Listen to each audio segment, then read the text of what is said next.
The question was innocent enough. Steve Harvey had asked it 1,000 times before to teenage contestants who seemed uncomfortable under the bright studio lights. "Sarah, sweetheart, it's pretty warm in here under these lights. You sure you don't want to take off that jacket?" What happened next would stop Family Feud mid-recording and transform a game show into the most important intervention of a young girl's life.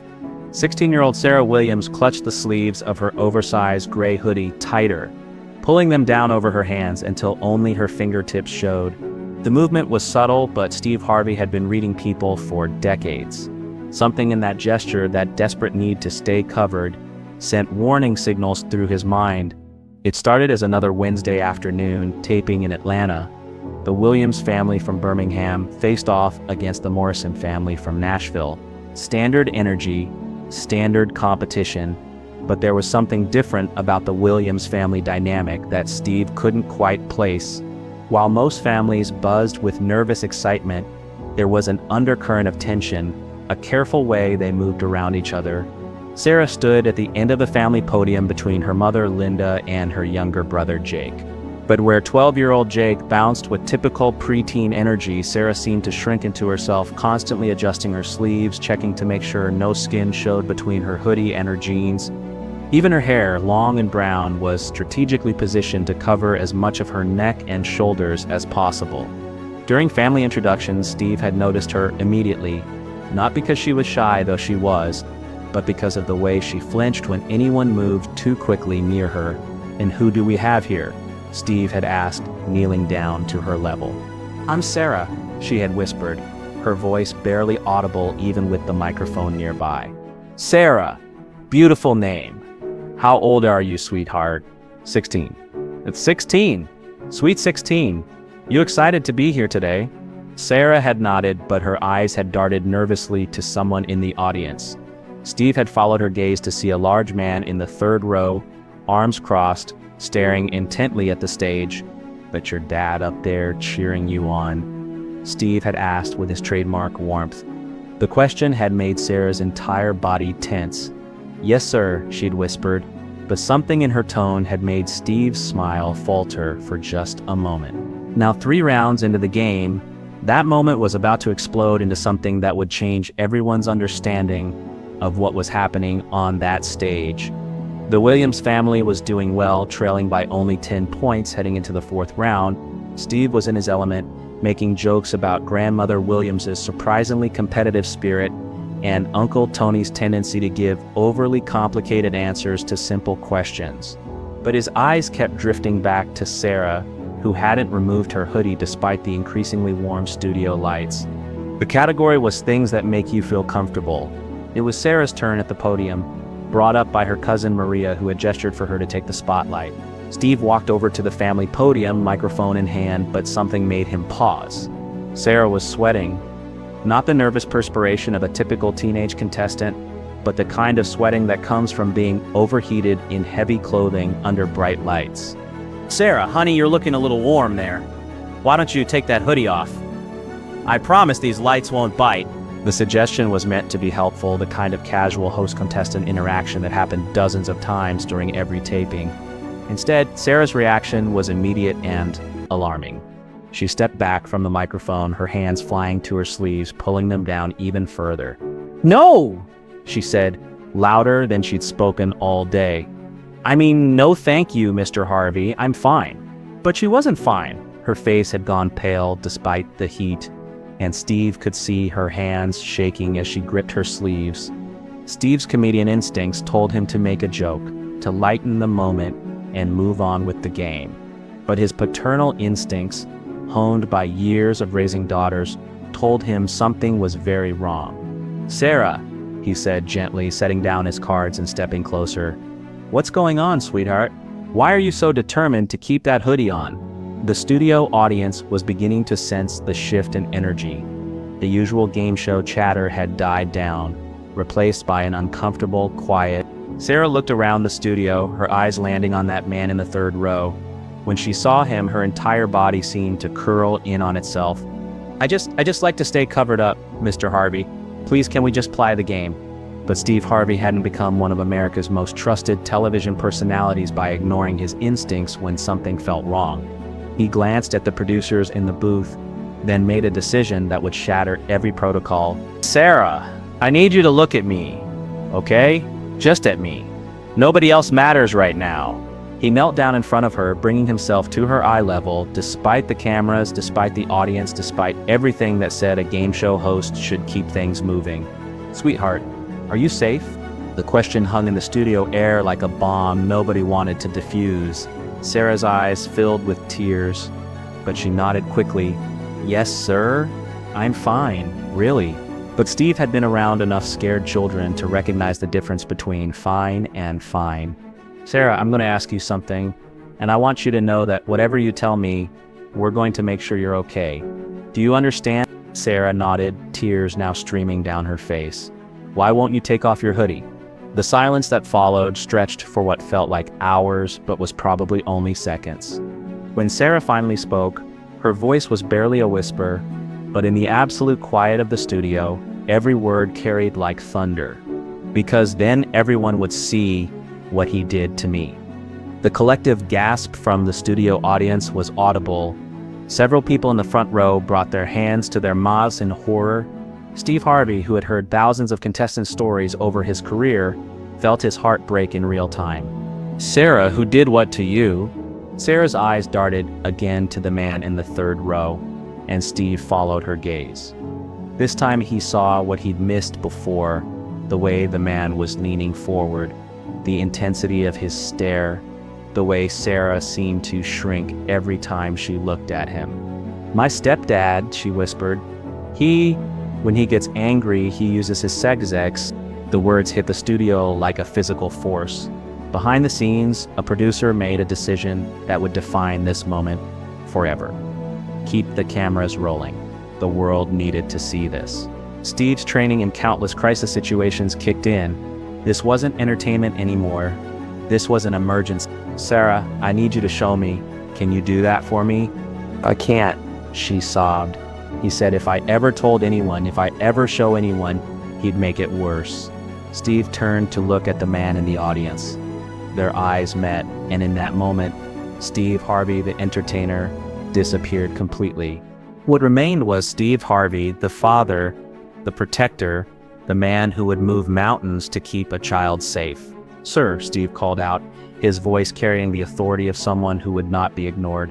"I need you to leave this studio, right now." The man started to stand, his face reddening with anger. "You can't tell me what to do. That's my daughter." "Stepdaughter," Steve corrected, his voice steel. "And yes, I can." Security. Within seconds, security personnel appeared at the man's row. The confrontation was brief but decisive. He was escorted from the studio while hurling threats and accusations. With her stepfather gone, Sarah's rigid posture began to relax slightly. "Sarah," Steve said, turning back to her, "he's gone. He can't hurt you right now. Will you show me?" Sarah looked around the studio at the faces filled with concern and compassion, at the security guards still visible at the exits, at Steve's kind eyes that held no judgment, only care. Slowly, with trembling hands, she began to roll up her left sleeve.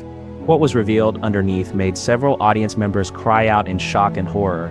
Circular scars dotted her forearm from her wrist to her elbow.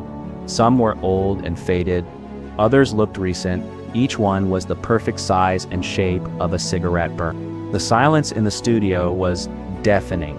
Steve Harvey had seen a lot in his decades of television, but nothing had prepared him for this moment. "Oh, sweetheart," he said, his voice breaking.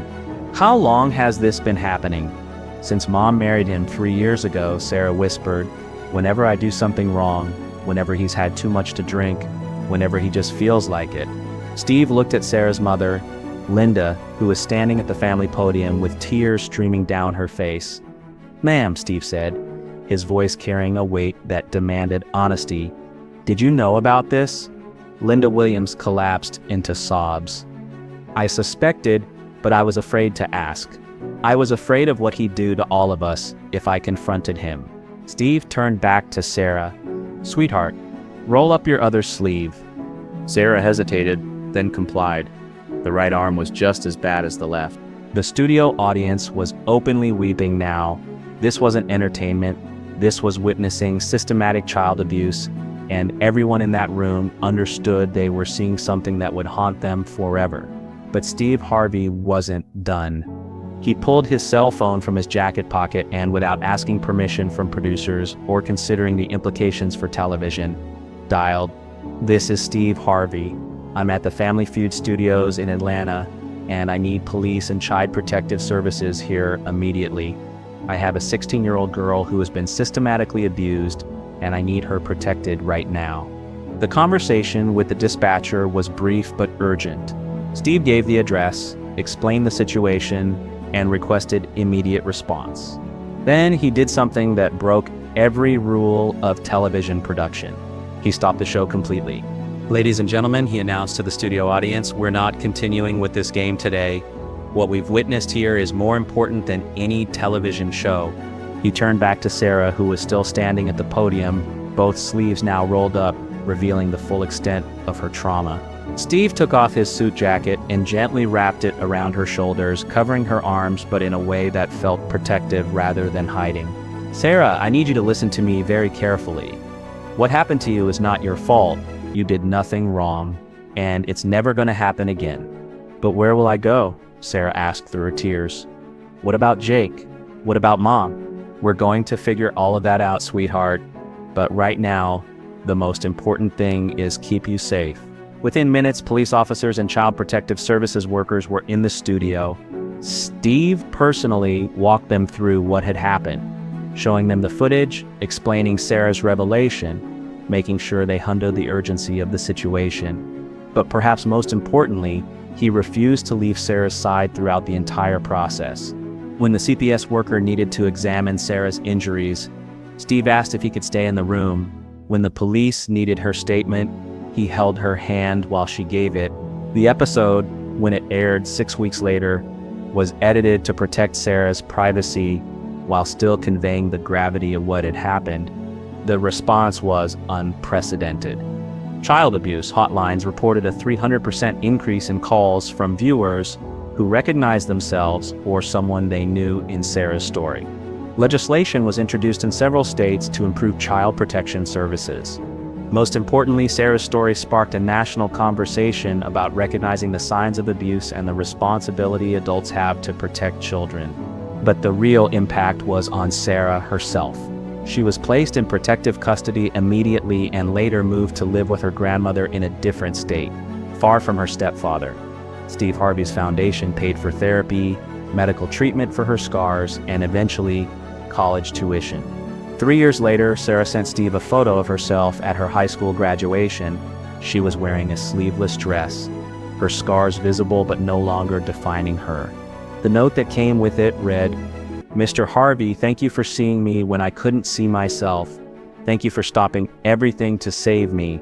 I'm studying to become a social worker so I can help other kids like me." Steve Harvey learned something that day that changed how he approaches every person who steps onto his stage. He learned that sometimes the most important moment in television isn't scripted, isn't planned, and isn't entertaining.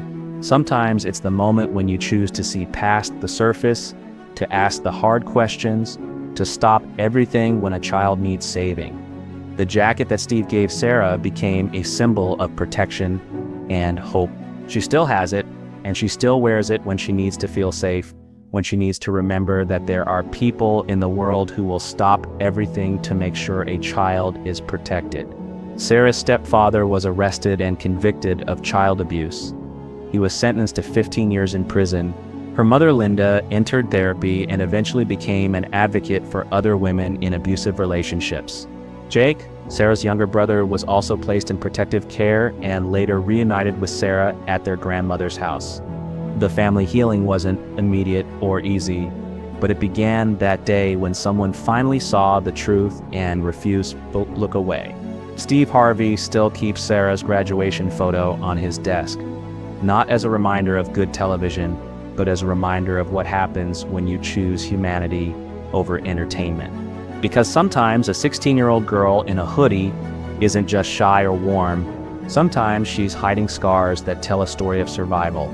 And sometimes the most important thing a television host can do is stop being a host and start being a human being who refuses to let a child suffer in silence. The hidden scars were finally seen that day, and in being seen, they began to heal. Because that's what happens when someone chooses to look beyond the surface, to ask the questions that matter, and to put a child's safety above everything else. That's not just good television, that's good humanity. And that's a lesson worth more than any game show prize could ever offer.